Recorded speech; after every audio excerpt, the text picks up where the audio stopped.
तारीख 29 दिसंबर 1972। Eastern airlines की flight 401 अपने 163 यात्रियों और 13 क्रू मेंबर्स के साथ अपनी उड़ान भरने की प्रक्रिया करती है। सारे क्रू मेंबर यात्रियों को बैठाकर अपनी जगह बैठ जाते हैं और सारी ज़रूरी अनाउंसमेंट कर दी जाती है। फ्लाइट टेक ऑफ के लिए रेडी होती है और इस फ्लाइट के कैप्टन बॉब लॉफ्ट होते हैं, जिनकी उम्र 55 साल होती है और उन्हें कुल 30,000 घंटे का फ्लाइंग एक्सपीरियंस होता है। उनके साथ एक को पायलट होता है और फ्लाइट इंजीनियर होता है, जिनका नाम डॉन रेपो होता है, और वो भी अपने अनुभव के साथ उस फ्लाइट में मौजूद होते हैं। 9:20 पर न्यूयॉर्क के जॉन कैनेडी एयरपोर्ट से फ्लाइट उड़ान भरती है और फ्लोरिडा के मियामी एयरपोर्ट पर उन्हें पहुंचना होता है। सब लोग अपने अपने हिसाब से फ्लाइट को एंजॉय कर रहे होते हैं और क्रू मेंबर्स उनकी सेवाओं में लगे रहते हैं और सब कुछ ठीक चल रहा होता है। फ्लाइट अपना करीब 2 घंटे की उड़ान पूरी कर चुकी होती है और अब फ्लोरिडा भी आ ही चुका था और प्लेन के कैप्टन अपने आप को लैंडिंग के लिए तैयार कर चुके होते हैं और फ्लाइट में लैंडिंग के लिए ज़रूरी अनाउंसमेंट करने लगते हैं। और किसी को क्या ही पता था कि ये अनाउंसमेंट रियलिटी तक पहुंच ही नहीं पाएगी। अब फ्लाइट लैंड करने ही वाली थी और सभी यात्रियों के फेस पर अपनी मंजिल पर पहुंचने की खुशी दिख रही थी। तभी को पायलट ने लैंडिंग गियर को खोलने के लिए लीवर को नीचे की तरफ दबाया और मैं आपको बता दूं, इसी लीवर की मदद से ही लैंडिंग गियर को खोला और बंद किया जाता है। और जब लैंडिंग गियर खुलता है तो सामने की स्क्रीन पर एक ग्रीन इंडिकेटर जलने लगता है। पायलट ने लीवर को नीचे कर तो दिया था, लेकिन जब उसने देखा तो वो कुछ डरावना सा लगा, क्योंकि इंडिकेटर में ग्रीन लाइट जल ही नहीं रही थी। इसी के साथ उसने अपनी ये सूचना तुरंत अपने कैप्टन को दी। तो जब कैप्टन बॉब लॉफ्ट ने उसे देखा तो उनके भी होश उड़ चुके थे, क्योंकि ग्रीन लाइट का ना जलने का मतलब है लैंडिंग गियर्स का ना खुलना। इसी के साथ खुद कैप्टन बॉब ने लीवर को नीचे की तरफ करा, लेकिन फिर भी लाइट नहीं जली। इसकी जानकारी उन्होंने तुरंत एयरपोर्ट यूनिट को दी। तब तक जहाज नीचे आना शुरू हो चुका था, इसलिए उसे कुछ ही मिनट्स में लैंड भी करना था। लेकिन जब एयरपोर्ट यूनिट को इस बात का पता लगा तो उन्होंने तुरंत कैप्टन से कहा कि जहाज को फौरन 2000 फीट की ऊंचाई पर ले जाया जाए और प्लेन को ऑटो पायलट मोड पर डालकर खुद चेक कीजिए कि आगे वाले लैंडिंग गियर्स में आखिर हुआ क्या है। अब एयरपोर्ट यूनिट ने जैसा कहा, डरे हुए कैप्टन ने वैसा ही किया। जहाज को 2000 फीट की ऊंचाई पर ले जाकर उसे ऑटो पायलट मोड पर डाल दिया। इसके बाद जहाज के इंजीनियर साहब कैबिन में पहुंचते हैं और इंडिकेटर को देखते हैं।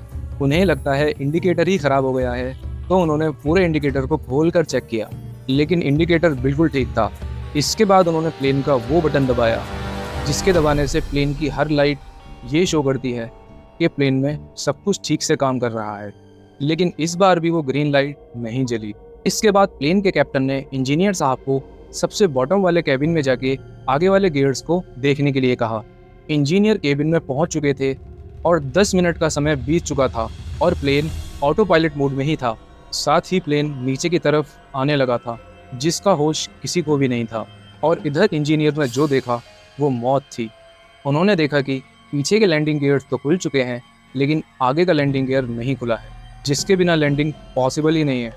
और प्लेन के नीचे आने के कारण प्लेन आउट ऑफ कंट्रोल होने लगा और उसमें बैठे सभी यात्री परेशान होने लगे और उन्हें क्रू मेंबर्स शांत करने में लगे हुए थे।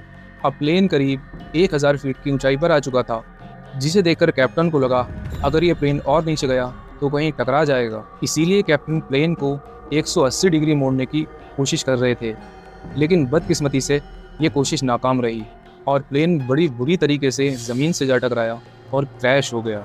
आप उस क्रैश की इंटेंसिटी का अंदाज़ा इस बात से लगा सकते हैं कि जब वो प्लेन ज़मीन से टकरा रहा था तो उसकी स्पीड करीब 350 किलोमीटर प्रति घंटा थी, जिससे जहाज़ के परखच्चे उड़ गए थे और 101 लोगों की जान चली गई थी और 75 लोगों को जिंदा बचा लिया गया था।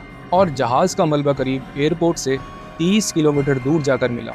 लेकिन अब आप सोच रहे होंगे कि इसकी स्टोरी में भूत तो आया ही नहीं। मैंने कब कहा कि ये कहानी ख़त्म हो चुकी है? कहानी अभी आगे बाकी है, बल्कि अब कहानी यहीं से ही तो शुरू होनी है। हुआ कुछ यूँ कि इसी के बाद ईस्टर्न एयरलाइंस की फ्लाइट ट्राइस्टार 318 न्यूयॉर्क से फ्लोरिडा के लिए उड़ान भरती है। उड़ान भरने के बाद उस फ्लाइट की होस्टेज मैरी सभी यात्रियों की सुविधा का ध्यान रखते हुए फूड स्टोर की तरफ जाती है। जब उसने ओवन से कुछ निकालने के लिए अपना हाथ बढ़ाया तो ओवन में कुछ डरावनी सी शक्ल थी। और उसकी आंखें हिल रही थी। ये देख के मैरी चिल्लाना तो चाहती थी, लेकिन उनकी आवाज ही नहीं निकल रही थी। उसे लगा ये उसका वहम है, लेकिन उसने फिर से अपना हाथ ओवन की तरफ दोबारा से बढ़ाया और वो चेहरा उसके सामने फिर से आ गया और अपने होठ हिलाकर कुछ कहने की कोशिश करने लगा। फिर मैरी डर के वहां से भाग गई और उसने फ्लाइट इंजीनियर से सारी बातें कही। इंजीनियर को तो पहले ये बात मजाक लगी, लेकिन जब वो वहां गया उसने कुछ वैसा ही देखा जैसा मैरी ने वहां देखा था। एक डरावना चेहरा जो कुछ कहने की कोशिश कर रहा था। इस बार उस चेहरे से आवाज आ रही थी और वो ये चेतावनी दे रहा था कि कुछ ही देर में इस प्लेन में आग लगने वाली है। इतना कहते ही वो चेहरा वहां से गायब हो गया। मैरी के तो कुछ समझ में नहीं आ रहा था, लेकिन वह इंजीनियर समझ चुका था और वह उस चेहरे को पहचान चुका था। जी हाँ, वो उसी का चेहरा था जो फ्लाइट 401 में मारे गए इंजीनियर डॉन रेपो का।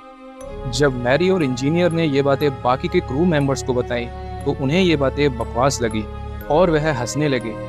इसी के कुछ देर बाद उस प्लेन के कैप्टन को पता लगा कि इंजन ठीक से काम नहीं कर रहा है, इसीलिए वो फ्लाइट को मैक्सिको से ही वापस लेकर न्यूयॉर्क की तरफ ही ले गया, जहां फ्लाइट को लैंड करवाने के लिए सभी पैसेंजर्स से एयरपोर्ट पर वेट करने के लिए बोला गया और उसके बाद इंजन को रिपेयर किया जाता है और फिर फ्लाइट को बिना पैसेंजर्स के चेक करने के लिए उड़ाया जाता है।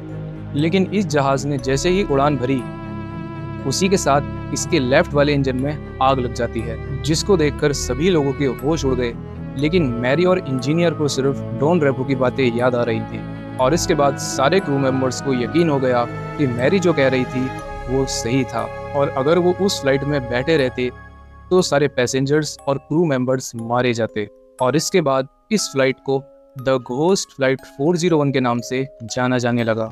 और इसके बाद जब फ्लाइट 318 की जांच हुई तो उसमें पता लगा इसका ज़्यादातर हिस्सा फ्लाइट 401 के ही मलबे से बनाया गया था और वो ओवन भी जिसमें डॉन रेपो का फेस दिख रहा था, वो ओवन भी फ्लाइट 401 का था। और ये बात बहुत हैरान करने वाली थी। खैर, अब जो भी हो, एक भूत की वजह से इतने सारे लोग उस फ्लाइट में एक बार फिर से मरने से बच गए। और अगर वहाँ सच में भूत था तो इस दुनिया में ऐसे बहुत सारे भूतों की ज़रूरत है। तो दोस्तों, अगर आपको हमारा ये वीडियो पसंद आया तो नीचे कमेंट करके हमें बताइए और हमारे वीडियो को लाइक कीजिए और चैनल को सब्सक्राइब कीजिए और अपने सभी दोस्तों के साथ शेयर कीजिए।